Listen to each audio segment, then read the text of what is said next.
Hi friends, welcome to cricket సమయం. ఈరోజు మనము రాబోయే ఐపీఎల్ 2026 యాక్షన్లో కోల్కతా నైట్ రైడర్స్ టార్గెట్ చేసే ప్లేయర్స్ గురించి అనాలిసిస్ చేద్దాం. మొదటగా కోల్కతా నైట్ రైడర్స్ దగ్గర ప్రస్తుతం ఉన్న పర్సు వాల్యూ 64.3 crores ఉన్నది. కాబట్టి రాబోయే ఐపీఎల్ వేలంలో మంచి ప్లేయర్లను తీసుకోవడానికి పర్సు బ్యాలెన్స్ చాలా ఎక్కువగా ఉందని చెప్పొచ్చు. కాబట్టి మంచి ధర పలికే ప్లేయర్లను తీసుకోవడానికి కేకేఆర్ సిద్ధంగా ఉన్నది. ఇప్పుడు కేకేఆర్ దగ్గర ప్రస్తుతం ఉన్న టీం మనం చూసినప్పుడు ఏ ప్లేస్లో గ్యాప్స్ ఉన్నాయి, ఏ ప్లేయర్లను టార్గెట్ చేసే అవకాశం ఉంది, అదేవిధంగా ఏ ప్లేయర్లను బ్యాకప్ ప్లేయర్స్గా తీసుకునే అవకాశం ఉంది అని వీడియోలో క్లియర్గా చూద్దాం ఫ్రెండ్స్. వీడియో నచ్చినట్లయితే ఛానల్ని సబ్స్క్రైబ్ చేయండి ఫ్రెండ్స్. ఇక వీడియోలకు వెళ్ళినట్లయితే కేకేఆర్ లిస్ట్ ఒకసారి చూసినప్పుడు opening slot, first down slot, sixth down slot, first bowling slot అయితే ప్రస్తుతం ఖాళీగా ఉన్నాయి. అయితే మనీష్ పాండే లాంటి ప్లేయర్స్ ఉన్నప్పటికీ వీళ్ళ బ్యాకప్ ప్లేయర్స్గానే కేకేఆర్ పరిగణిస్తుంది. సో ఈ ప్లేసెస్ కోసం కేకేఆర్ గట్టిగానే ప్రయత్నిస్తుందని చెప్పవచ్చు. ప్రస్తుతం కేకేఆర్ కావాల్సింది wicket keeper, opening or first down ఎక్కడైనా ఆడగలిగే వికెట్ కీపర్ ప్రస్తుతానికి కేకేఆర్కు అవసరం. దీనికోసం పోటీ పడే ఫారిన్ ప్లేయర్స్ చూసుకున్నప్పుడు మొదటి ప్లేయర్ జానీ బేర్స్టో. ఇతను గత సంవత్సరం విల్ జాక్స్కు రిప్లేస్మెంట్గా టెంపరీ బేస్గా చివరి 2 మ్యాచ్ల్లో ముంబై ఇండియన్స్ తరపున ఆడడం జరిగింది. సో కేకేఆర్కు వికెట్ కీపర్ ప్రాబ్లం ఉంది కాబట్టి రాబోయే ఐపీఎల్ వేలంలో ఇతని కోసం టార్గెట్ చేసే అవకాశం ఉన్నది. ఇక సెకండ్ వికెట్ కీపర్ కోసం ట్రై చేసే player Jamie Smith. England wicket keeper అయిన ఇతను అన్ని ఫార్మాట్లలో ఆడగల సమర్థుడైన బ్యాట్స్మెన్. ఈ మధ్య ఇంగ్లాండ్ తరపున గొప్పగా రాణిస్తున్నాడు కూడా. సో కేకేఆర్ ఇతని కోసం వేలంలో ఖచ్చితంగా ట్రై చేస్తుంది. ఇక కేకేఆర్ ట్రై చేసే మూడో wicket keeper team shepherd. New Zealand wicket keeper అయిన ఇతను రాబోయే ఐపీఎల్ వేలంలో పాల్గొంటున్నాడు కాబట్టి కేకేఆర్ ఇతని కోసం కూడా ట్రై చేసే అవకాశం ఉంది. ఇక నాలుగో foreign wicket keeper Sam Billings. England wicket keeper అయినటువంటి ఇతని కోసం కూడా కేకేఆర్ ట్రై చేస్తూ ఉండొచ్చు. ఎందుకంటే ఇతను మిడిల్ ఆర్డర్ బ్యాట్స్మెన్ కాబట్టి మిడిల్ ఆర్డర్ స్లాట్ భర్తీ చేయడానికి ఇతని కోసం ట్రై చేసే అవకాశం ఉంది. ఇక ఐదో ఫారిన్ వికెట్ కీపర్ ఆప్షన్గా చూసుకున్నప్పుడు న్యూజిలాండ్ వికెట్ కీపర్ అయినటువంటి ఫిన్ అలెన్ వేలంలో అవైలబుల్గా ఉంటాడు కాబట్టి కేకేఆర్ ఇతని కోసం కూడా ట్రై చేసే అవకాశం ఉంది. ఇక ఇండియన్ వికెట్ కీపర్ అవైలబుల్గా ఉన్న వికెట్ కీపర్స్ను చూసుకున్నప్పుడు కేఎస్ భరత్, స్వస్తిక్ చికారా, రాబిన్ మింజ్ లాంటి వాళ్ళు ఉన్నప్పటికీ వీళ్ళపైన కేకేఆర్ అంత దృష్టి పెట్టకపోవచ్చు. ఇక క్వింటన్ డికాట్ యాక్షన్లో అవైలబుల్గా ఉన్నప్పటికీ వీళ్ళే రిలీజ్ చేశారు కాబట్టి ఇతన్ని మళ్ళీ ట్రేడ్ చేయకపోవచ్చు. ఇక నెక్స్ట్ స్లాట్ చూసుకున్నప్పుడు middle order batsmen slot. So ఈ స్లాట్ కోసం కేకేఆర్ ట్రై చేసే ప్లేయర్ల లిస్టు చూసుకున్నప్పుడు మొదట టార్గెట్ చేసే player Matthew shot. Australian batsmen అయినటువంటి ఇతను ఈ సంవత్సరం ఆస్ట్రేలియా తరపున గొప్పగా రాణించాడు కాబట్టి కేకేఆర్ టీం ఇతని కోసం మంచి ధరకైనా వెళ్ళి తీసుకోవడానికి ప్రయత్నిస్తుంది. మిడిల్ ఆర్డర్ బ్యాట్స్మెన్ కోసం కేకేఆర్ ట్రై చేసే రెండో ప్లేయర్ డేవిడ్ మిల్లర్. గత సంవత్సరం గుజరాత్ టైటాన్స్ తరపున ఆడినప్పటికీ గుజరాత్ టైటాన్స్ టీం ఇతన్ని రిలీజ్ చేసింది కాబట్టి రాబోయే ఐపీఎల్ వేలంలో కేకేఆర్ ఇతని కోసం ట్రై చేస్తుందని చెప్పవచ్చు. ఇక కేకేఆర్ ట్రై చేసే మూడో మిడిల్ ఆర్డర్ ప్లేయర్గా Jake Fraser McGurk. Last year Delhi Capitals తరపున ఆడిన ఇతన్ని ఢిల్లీ క్యాపిటల్స్ ఈసారి వేలంలో వదిలేయడం జరిగింది కాబట్టి కేకేఆర్ టీం ఇతన్ని ట్రై చేసే అవకాశాలు మెండుగా ఉన్నాయని చెప్పవచ్చు. ఇక నాలుగో ప్లేయర్ ఫాఫ్ డూప్లెసిస్ను కూడా కేకేఆర్ ట్రై చేసే అవకాశం ఉంది. లాస్ట్ ఇయర్ ఢిల్లీ తరపున ఇతను కూడా ఢిల్లీ తరపున ఆడాడు కాబట్టి ఇతన్ని కూడా ఢిల్లీ క్యాపిటల్స్ వేలంలో వదిలేయడం జరిగింది కాబట్టి కేకేఆర్ ఇతన్ని కూడా ట్రై చేసే అవకాశం ఉంది.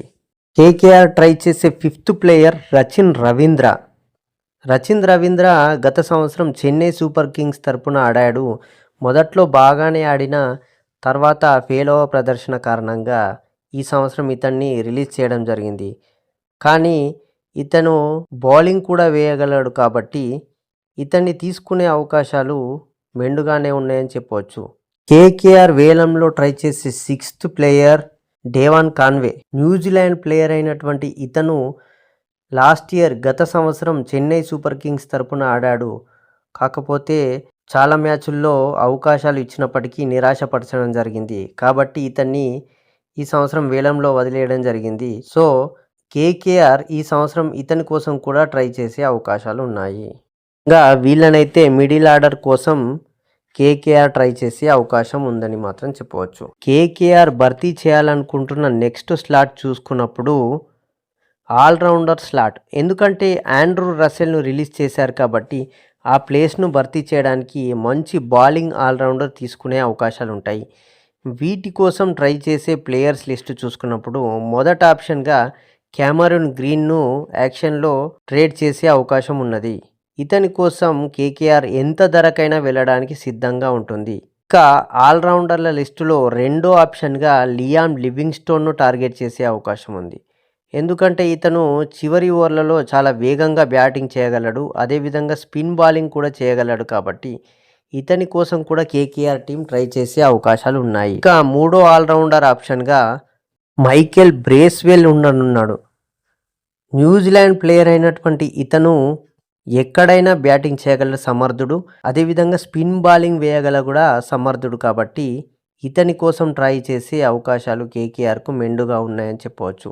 ఇక నాలుగో ఆప్షన్గా వియాన్ ముల్డర్.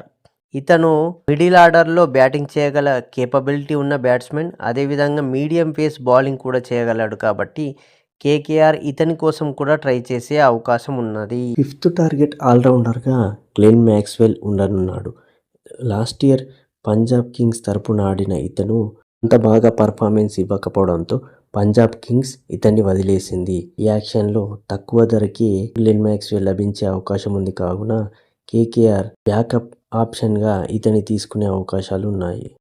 ఆల్రౌండర్ల లిస్ట్లో 6th ఆప్షన్గా సికిందర్ రాజాను సెలెక్ట్ చేసుకునే అవకాశం ఉంది. ఎందుకంటే జింబాబ్వే తరపున ఈ సంవత్సరం అద్భుతంగా రాణించాడు మరియు బౌలింగ్ కూడా స్పిన్ బౌలింగ్ కూడా వేయగలడు. కాబట్టి కేకేఆర్ ఇతన్ని ఆల్రౌండర్ జాబితాలో తీసుకునే అవకాశాలు ఉన్నాయి. అదేవిధంగా కేకేఆర్కు ఒక ఫారిన్ ఫాస్ట్ బౌలర్ అవసరం ఉంది. కాబట్టి ఆ స్లాట్ కోసం కేకేఆర్ ట్రై చేసే అవకాశము ఉన్నది. కాబట్టి క్లియర్గా లిస్టు చూసుకున్నప్పుడు మొదట టార్గెట్ చేసే ప్లేయర్ మహిషా పతిరానా. సిఎస్కే ఇతన్ని రిలీజ్ చేయడం వల్ల కేకేఆర్ ఇతని కోసం గట్టిగానే ప్రయత్నిస్తుందని చెప్పవచ్చు. ఇక రెండో ఫారిన్ ఫాస్ట్ బౌలర్గా లుంగి ఎంగిడి. గత సంవత్సరం ఆర్సీబీ తరపున ఆడిన ఈ సంవత్సరం ఇతని వేలంలోకి రిలీజ్ చేసింది. కాబట్టి ఇతని కోసం కూడా కేకేఆర్ ట్రై చేసే అవకాశం ఉందని చెప్పవచ్చు. So foreign player fast bowling ఆప్షన్స్లో చూసుకున్నప్పుడు మూడో ప్లేయర్ గెరాల్డ్ కోయెట్జీ. గత సంవత్సరం గుజరాత్ తరపున ఆడిన ఈ ప్లేయర్ 4 మ్యాచ్లు ఆడి 2 వికెట్లు మాత్రమే తీసుకున్నాడు. ఈసారి ఐపీఎల్ వేలంలో కేకేఆర్కు తక్కువ ధరకే లభించే అవకాశం ఉంది. కాబట్టి ఇతన్ని టార్గెట్ చేసేయచ్చు. 4th ప్లేయర్గా Matt Henry. Last year Lucknow Super Giants తరపున ఉన్నప్పటికీ మ్యాచ్లో ఆడలేకపోయాడు. ఇతను కూడా తక్కువ ధరకే లభించే అవకాశం ఉంది. కాబట్టి కేకేఆర్ బ్యాకప్ ప్లేయర్గా ఇతను ఆప్షన్లో ఉండొచ్చు. ఇక 5th ఫారిన్ ప్లేయర్ ఆప్షన్గా జాకబ్ డంఫీ ఉండనున్నాడు. న్యూజిలాండ్ ఫాస్ట్ బౌలర్ అయినటువంటి ఇతను ఐపీఎల్ యాక్షన్లోకి వచ్చే అవకాశం ఉన్నది. కాబట్టి కేకేఆర్ ఇతన్ని కూడా బ్యాకప్ ఆప్షన్గా సెలెక్ట్ చేసుకునే అవకాశం ఉంది. ఈ విధంగా కేకేఆర్ ఖచ్చితంగా ఒక ఫారిన్ ఫాస్ట్ బౌలర్ని అయితే ఖచ్చితంగా తీసుకునే అవకాశాలు ఉన్నాయి. మొత్తంగా చూసుకున్నప్పుడు కోల్కతా నైట్ రైడర్స్ టీంలో మొత్తంగా 12 ప్లేయర్స్ ఉన్నారు. ఇంకా 13 ప్లేయర్స్ రిక్వైర్మెంట్ ఉన్నది. అందులో ఫారిన్ ప్లేయర్స్ తీసుకున్నప్పుడు కేకేఆర్లో ప్రస్తుతం అయితే 2 మాత్రమే ఫారిన్ ప్లేయర్స్ ఉన్నారు. ఇంకా 6 స్లాట్స్ ఫారిన్ ప్లేయర్ లిస్ట్లో ఖాళీగా ఉన్నాయి. కాబట్టి వీళ్ళను భర్తీ చేయొచ్చు. ఒక 4 వరకు ఫారిన్ ప్లేయర్ను తీసుకునే అవకాశం ఉంటుంది. కేకేఆర్ దగ్గర ప్రస్తుతం 64.3 crores పర్సు మనీ ఉంది. కాబట్టి ఈ మనీతో 6 నుంచి 13 మంది ప్లేయర్స్ను తీసుకునే అవకాశం కలదు. కాబట్టి కేకేఆర్ ఈ సంవత్సరం వేలంలో చాలా మంది ప్లేయర్స్ను యాక్షన్లో తీసుకునే అవకాశం ఉన్నది మాత్రం చెప్పవచ్చు. ఓకే ఫ్రెండ్స్, వీడియో నచ్చినట్లయితే నా వీడియోని లైక్ చేయండి, కామెంట్ చేయండి మరియు నా ఛానల్ను సబ్స్క్రైబ్ చేయండి friends. Thanks for watching. Thank you.